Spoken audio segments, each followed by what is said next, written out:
তো good morning বন্ধুরা, সবাই কেমন আছো? কালকে মোটামুটি আমরা ডিব্রুগড় যাওয়ার জন্য এইখানে থেকেছিলাম। একটু দেখিয়ে তো বলবো, ওই জায়গাটা আমরা এই দিক থেকে আসছিলাম, এই টোল গেটের এই দিক থেকে এসছে। এইখানে ওই শঙ্কবি কলা কৃষ্টি বিকাশ কেন্দ্র, এইখানে আমরা ছিলাম। তো এইখানে মোটামুটি এই রুমটা দিয়েছিল আমাদের থাকার জন্য, এই রুমের ভিতরে আমরা থেকেছিলাম, আর বাইকটা এখানে পার্ক করা ছিল। তো তোমরা দেখেছো, এবং রাত্রিতে খাওয়া দাওয়া ওনাদের সঙ্গেই করে নিয়েছিলাম, আমাদের নিজেদের খাওয়া দাওয়া বানাতে হয়নি। তো সব কিছু বাইকে এখন বাঁধা হয়ে গেছে, সব রেডি। এবার শুধু আমরা রাইডিং গিয়ারটা পরবো। রাইডিং গিয়ার বলতে আমাদের সেই জামা প্যান্টটাই পরবো এবং এখান থেকে বেরিয়ে যাবো। আজকে প্রায় 520 কিলোমিটার রাইড আছে। তো চলো বন্ধু, তোমাদের মোটো ব্লগিং সেটআপে দেখা হচ্ছে।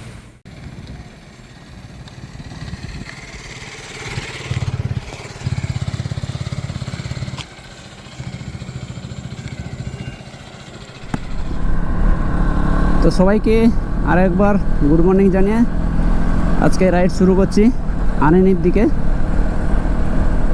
তো আজকে আমরা অরুণাচল ঢুকে আনেনি পর্যন্ত যাব, সেই রকমই প্ল্যান আছে।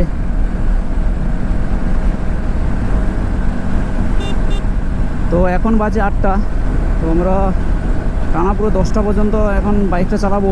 2 ঘন্টায় চাইছি যে ডিব্রুগড়টা ক্রস করে যেতে। তো দেখা যাক কত দূর যেতে পারি। বন্ধুরা, একটা রেস্টুরেন্ট দেখো, এয়ার ইন্ডিয়ার রেস্টুরেন্ট। হ্যালো বন্ধুরা, কালকে তেমন একটা বুঝতে পারিনি, আজকে যখন সকাল থেকে বাইকটা চালাই সামনে ব্রেক খুবই কম ধরছে। এই দেখো, মানে সামনে ব্রেকের এই ওয়্যারটা মনে হয় নষ্ট হয়ে গেছে, মানে প্রচুর হার্ড হয়ে গেছে সামনে ব্রেক, চালাতে প্রচণ্ড কষ্ট হচ্ছে। ভাবছি এখনও অরুণাচল তো ঢুকিনি, পুরো ট্রিপটাই এখনও বাকি, কিন্তু সামনে ব্রেকে যদি এই অবস্থা হয় কোনো অসুবিধা হবে নাকি সেটা ভাবছি। সত্যি একটা চিন্তার বিষয় যেন। ডিব্রুগড় আরও 60 কিলোমিটার, তিনসুকিয়া 102। এই দুই দিকে পুরো চায়ের বাগান। এই দিকটা দেখতে পাচ্ছ, পুরো চায়ের বাগান, এই দিকটাও পুরো চায়ের বাগান, দারুণ।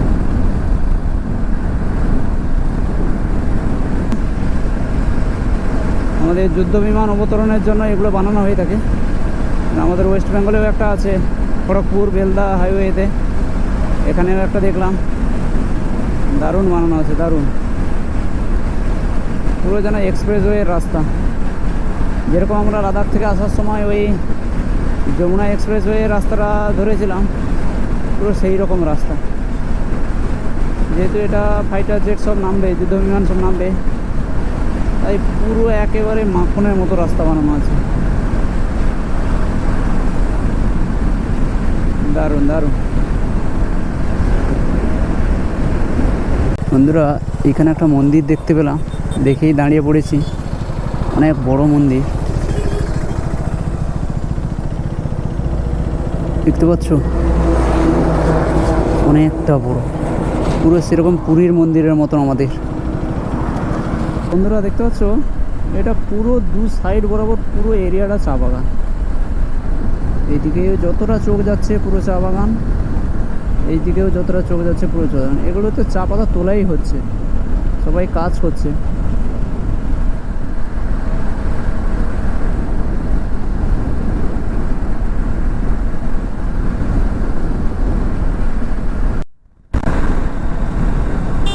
তো বন্ধুরা, আমরা একটু টিফিন করার জন্য দাঁড়িয়েছিলাম ওই ডিব্রুগড় পেরিয়ে একটু আগের দিকে, ওই যেখানে বাম সাইডে এয়ারপোর্ট ছিল আর ডান সাইডে হচ্ছে এয়ারফোর্সের জায়গা। ওইখানে দাঁড়িয়ে আমরা টিফিনটা করে নিলাম। প্রচণ্ড একটা বড়, মানে মারাত্মক লেভেলের বৃষ্টি আসবে। কালো ঘন, একবার কালো ঘন মতো মেঘটা উঠেছে, দেখতে পাচ্ছ। আরও 10 কিলোমিটার রোয়িং, 115 কিলোমিটার বাকি আরও। তো বৃষ্টিটা থেমে গেছে,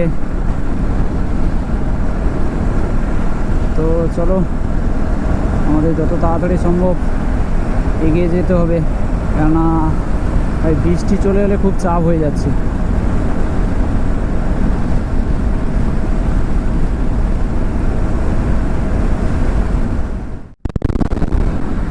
তো বন্ধুরা, আমরা কিন্তু পুরো আসামের লাস্ট বর্ডারের কাছাকাছি চলে এসেছি। তো রোয়িং এখান থেকে আর বেশি দূর নয়, 25 থেকে 30 কিলোমিটার মধ্যে হবে। আমাদের বাম সাইড বরাবর কিন্তু, এইদিকে বাম সাইড বরাবর কিন্তু নাগাল্যান্ড। এখান থেকে খুব কাছাকাছি, প্রায় 10 থেকে 12 কিলোমিটার গেলে এইদিকে নাগাল্যান্ড পড়বে। আর আমরা এই দিক দিয়ে এইরকম টার্নিং হয়ে এইদিকে বেরিয়ে যাব, এটা হচ্ছে অরুণাচল।